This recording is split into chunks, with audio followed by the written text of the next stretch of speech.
Welcome to another edition of Shoestring Motorcycle Touring. My name's Thomas Moore, and the next piece of equipment that I want to discuss is your choice of tent.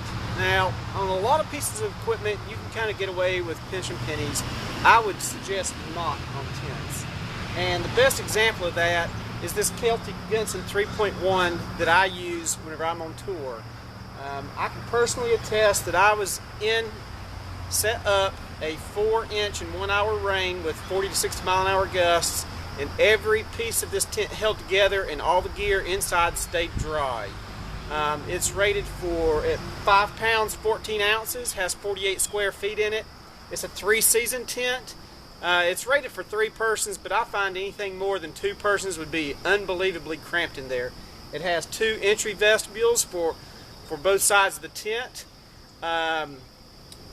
On your selection of tent, one thing that you're going to want to consider is a ground cover, like this right here. Now, I purchased a generic ground cover from Dick's Sporting Goods. Cost about the same as a tarp and equivalent in size, but it weighs a lot less and takes up a lot less pack space.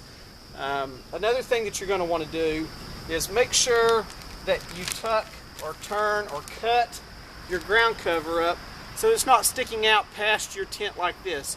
And the reason being is any rain that's shed off the rain fly is going to hit your ground cover and run back up under your tent. So make sure you keep that out of the way. Another thing that you need to consider whenever you are selecting a tent is look at the rain fly. If you look at this tent all the way around, the rain fly goes down within just inches of the ground. If you have a rain fly that stops up here, the first time there's a driving rain that comes in under that rain fly, it's just going to hit the tent and come right on in. The Kelty setup is nice and easy, has aluminum poles.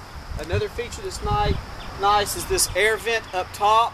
It can be zipped or unzipped from inside the tent to let out moisture and hot air. Whenever you're breaking your tent down, most decent tents come with what's called a stuff sack.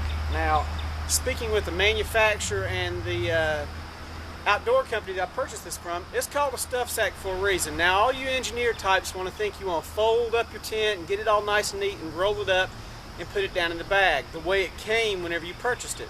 But the reason you don't want to do that is every time you fold it, you're going to fold it the same. And in those areas where it folds over and you crease it, you're going to create weak spots in the fabric or thin spots in the waterproof material, and you'll end up with leaks in those areas. So grab it, stuff it in the sack, just stuff it down in the bottom.